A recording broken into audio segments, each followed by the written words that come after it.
Oh, mga katropa. Ito na. Nagme-megos-megos tayo ng paksiw. Ito yung laman loob ng malaking isda. Kung naalala nyo yung malaking isda na pinost ko nung nakaraan, ito na.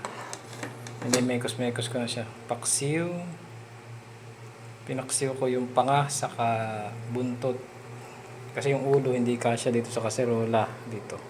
Hindi kasya. Kaya yung panga lang muna at laman loob saka buntot. Ito yung panga niya. Kasi yung panga, laki. Kasi laki ng pangkamay ko. Yan. Panga. Tapos yung buntot. Ating minimekos-mekos this morning. At lalahukan natin ng mustasa.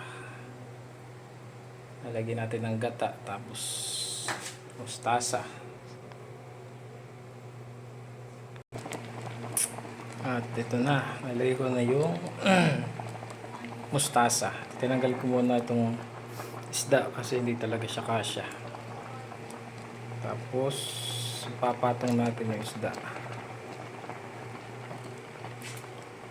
So isa-isa, shwe-shwe.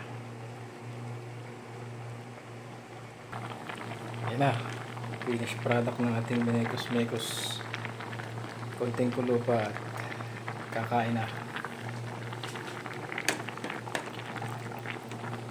Nilagyan ng konting gata-gata yung mga isda. Tama-tama ang lapot ng gata.